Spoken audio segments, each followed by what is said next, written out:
With over 2.6 million units sold since this model was introduced back in 1997, the Subaru Forester is one of the best-selling Subaru vehicles of all time. And for 2025, there's an all-new 6th generation model. I'm here today in beautiful Santa Barbara, California, finally taking a look at the all-new Subaru Forester. Now that we're seeing this new model in the flesh, let's go ahead and take a first look.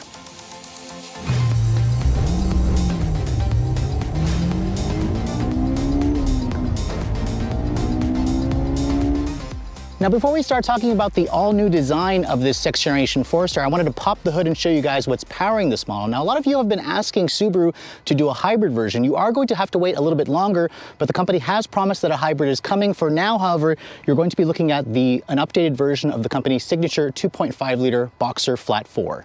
Now, underneath this hood, this engine was first introduced in the Forester back when the 5th generation came out in 2019. It has been slightly updated this year, but this is still the company's 2.5-liter naturally aspirated direct injection Boxer Flat 4, part of the FA engine family. It now makes 180 horsepower, so that's actually down 2 horsepower versus the prior generation, but it gets 2 more pound-feet of torque at 178 pound-feet of torque. It all goes out through a Lineartronic CVT. It's their latest version with 8 virtual ratios in the manual mode. Subaru also says their latest symmetrical all-wheel drive system is standard equipment.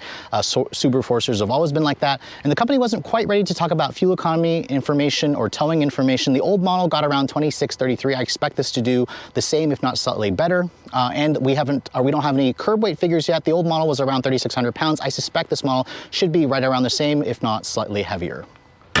But closing the hood, let's go ahead and talk about the all-new exterior styling. Now, as I mentioned earlier, this is a full redesign. It's not a refresh or a heavy refresh. And as you can see from the look of this new Forester, it definitely has a design that's going to make you look twice. Because unlike the prior generation, Subaru wanted to make this car look a little bit more aggressive, a little bit more boxy, a little bit more rugged looking. And this model here that I'm showing you is the touring grade. It's the top-of-the-line version. Subaru offered in base, premium, sport, limited, and of course this touring grade. It's also painted in this color called River Rock Pearl. It's a new gray pearlescent color, and I have to say in the sunlight it definitely has a beautiful finish to it with metallic fleck. You can see all Foresters will come standard with their swiveling adaptive full LED headlights, which as you can see includes an LED daytime running light and turn signal. You also have LED fog lights down here, and then the front fascia, the hexagonal grille, as you can see, has been enlarged. It has kind of like a gloss black look to it with an updated version of the Subaru Star logo over here, which I actually think it looks really good. It's not quite as bulbous. It looks a little bit nicely integrated into the actual grille of the vehicle. You have a full 360 camera that's included on the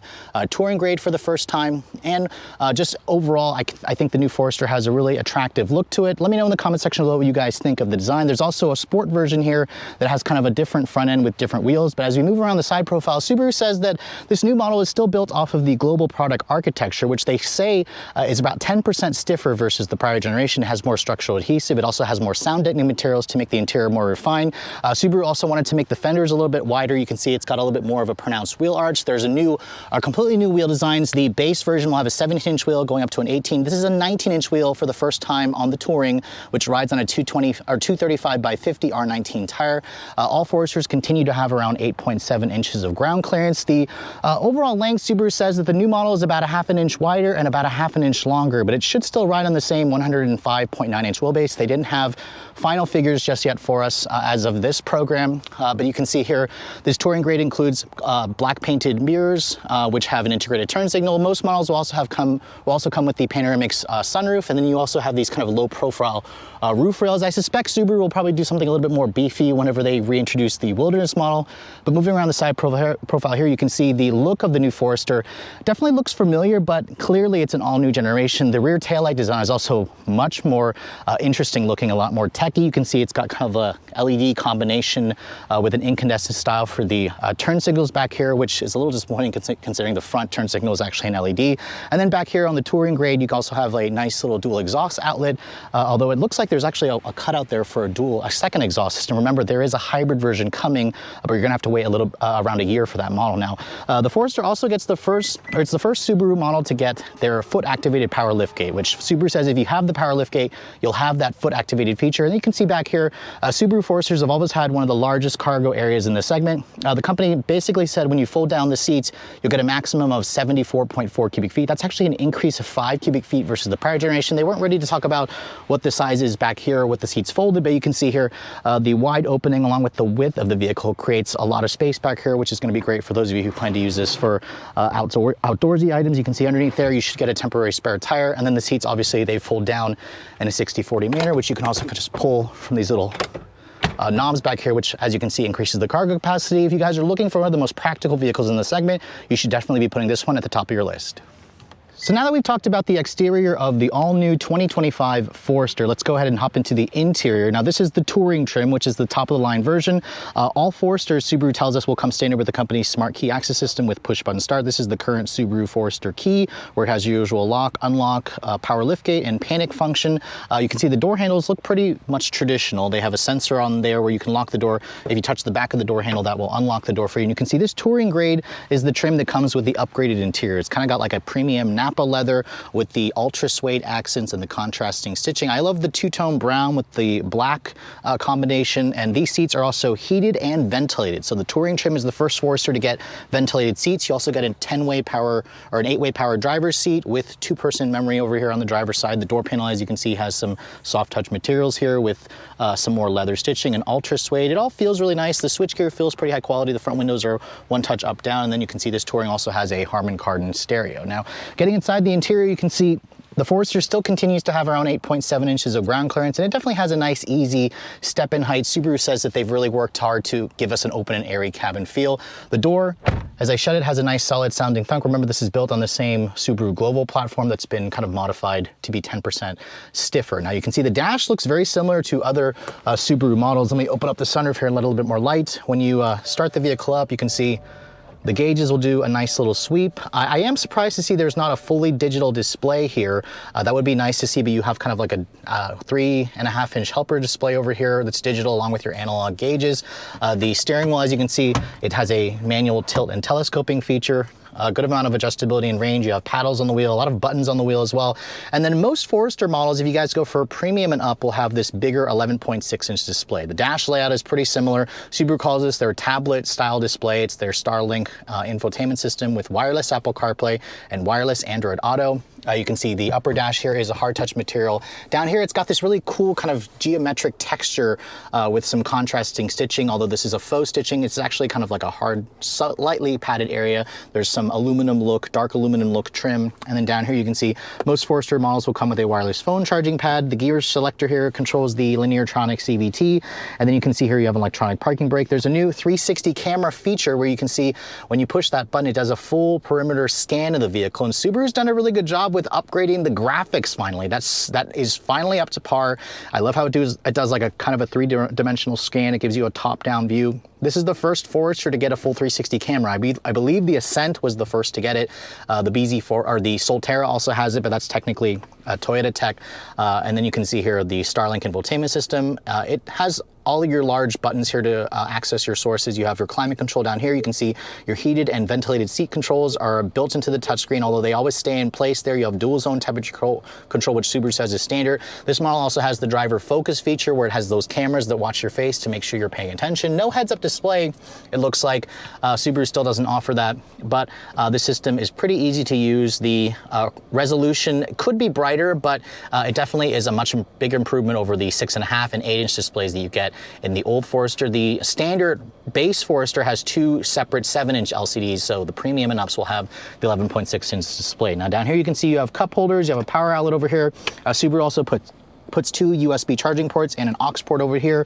Padded center console here. We can see this center console offers a pretty good amount of storage. The seats, in my brief time with it, they feel pretty comfortable, and I love the ultra suede. I love the fact that the passenger seat is also an 8-way power, although no memory on the passenger side. You can see the glove compartment is a bin style It's not damped, or it's damped, but it's not lined with felt.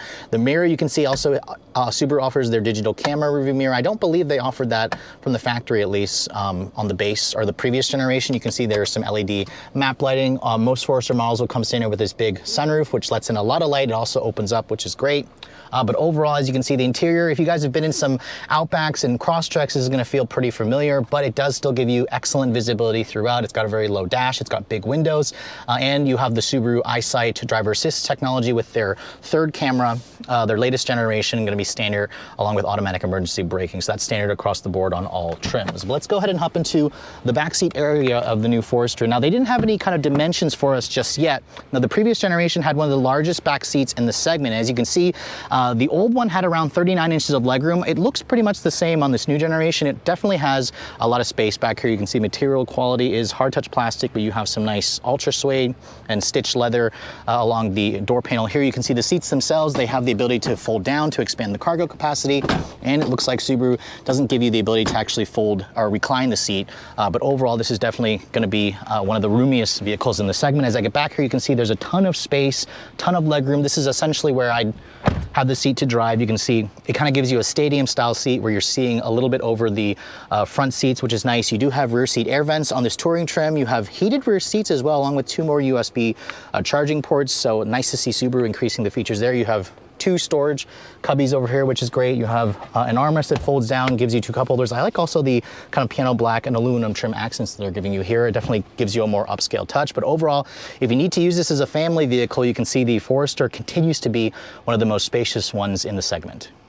So with nearly 180,000 units sold every year at one point, the Subaru Forester constantly trades places with the Outback to be the best-selling Subaru model here in America. So as you can see, an all-new version is a pretty big deal for Subaru. And after seeing the all-new 6th generation version in person, I'm pretty happy to say that the typical strengths of the Forester are pretty much here. It's got a spacious interior, it's got a plethora of safety equipment, it's got standard symmetrical all-wheel drive, it's got a proven 2.5-liter 4-cylinder under the hood with a hybrid model coming in about a year, and it also finally has a lot better tech. The 11.6-inch display includes wireless CarPlay and Android Auto, which even though the software hasn't always been my favorite, I'll be looking forward to spending some time with the updated model when this vehicle goes on sale in the late spring of 2024. Now, because this vehicle is still very, very new, we don't have final pricing just yet. However, the current generation Forester starts at around $27,000, goes up to around $38,000 on the fully loaded touring version. I suspect this new model obviously is going to be more expensive, but if Subaru can keep the price well under $30,000